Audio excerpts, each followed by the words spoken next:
নমস্কার, আমি doctor Arnab Barma, IVF specialist, Kolkata থেকে। আজকে আমার আলোচ্য বিষয় প্রেগনেন্সি অ্যাট 42 ইয়ার্স। এটা কি আদৌ বাস্তব? হ্যাঁ, অবশ্যই বাস্তব। এই ক্ষেত্রে যেটা করতে হবে, মহিলাদের ক্ষেত্রে স্পেসিফিক্যালি আমাদেরকে ওভারিয়ান রিজার্ভটা দেখে নিতে হবে।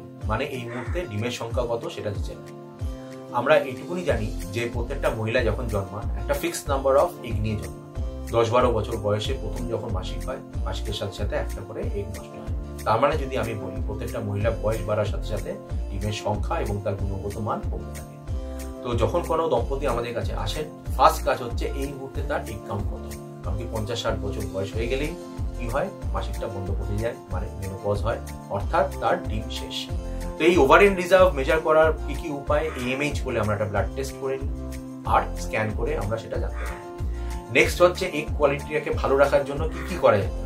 তার মধ্যে যেটা আছে সেটা হচ্ছে যে আপনাকে রেগুলার এক্সারসাইজ, মেডিটেশন, এর মাধ্যমে আমরা স্ট্রেসটাকে রিলিভ করব। কারণ যাদের ওজন বেশি থাকে বা অবিস মহিলাদের ক্ষেত্রে ওয়েট রিডিউসিং এক্সারসাইজ করতে হয়, যোগাও করতে পারেন। তাছাড়া আমরা হেলদি খাওয়া দাওয়া, হেলদি লাইফস্টাইল, হেলদি খাওয়া দাওয়া মানে আমরা এই জাঙ্ক ফুড বা এগুলোকে অ্যাভয়েড করবো, কোকোকোলা বা এই সমস্ত জিনিস যেরকম পিৎজা, বার্গার, এগুলোকে অ্যাভয়েড করা। এছাড়া যদি কেউ স্মোক ড্রিঙ্ক করে থাকেন সেগুলোকে অ্যাভয়েড করতে হয়। একটা জিনিস মনে রাখবেন, সচরাচর 40 ইয়ার্সের পর only there is 5% chance of natural conception. তো মহিলাদের ক্ষেত্রে এটা কিন্তু একটি মারাত্মক ইনফরমেশন, যেটা আপনি সচরাচর হয়তো অনেকে মনে রাখেন বা অনেকে ভুলে যান। এছাড়া আমরা এটাও দেখেছি 40 ইয়ার্সের above 95% of bad quality of এমব্রায়োর জন্য দায়ী হচ্ছেন এগ, আর only 5% of bad quality of এমব্রায়োর জন্য দায়ী হচ্ছে স্পার্ম। তো এই জিনিসটা মাথায় রাখতে হবে। আরেকটা জিনিস ইম্পর্টেন্ট, সেটা হচ্ছে যে আপনার হাজবেন্ড যিনি আছেন বা পার্টনার যিনি আছেন তারও সিমেন্ট প্যারামিটারসটা চেক করে নেওয়া।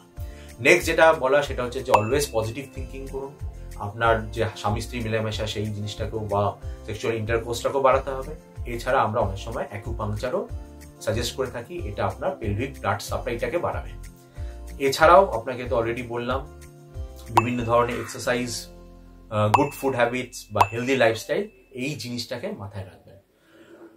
এছাড়া আরেকটা যেটা বা লাস্ট যে ইম্পর্টেন্ট জিনিস যেটা আমি বলবো, বিশেষ করে যে সমস্ত মহিলারা 40 ঊর্ধ্ব, 42 বা অ্যান্ড অ্যাবভ তাদের ক্ষেত্রে, বা যারা ধরুন সিঙ্গেল মহিলা, যারা বিয়ে করতে রাজি নয়, তাদের সামাজিক কারণেই হোক বা তাদের কেরিয়ার ওরিয়েন্টেড বা কারণেই হোক, সেই ক্ষেত্রে তাদেরকে একটা স্ট্র্যাটেজিক ফুল ফ্লেজেড প্ল্যান দরকার। উইদাউট ওয়েস্টিং এনি টাইম আপনারা আপনাদের প্রেগনেন্সি প্ল্যান করুন, এবং যেই আপনার বয়স 35 অ্যান্ড অ্যাবভ হয়ে গেল, তখন একটা ওভারিয়ান রিজার্ভ কত তার টেস্ট করে নিন। আজকের জন্য এইটুকুই। আরো বিশদে জানতে হলে আমার দেওয়া নাম্বার 7044194548, এই নাম্বারে কন্ট্যাক্ট করতে পারেন। আজকের জন্য এইটুকু। Thank you.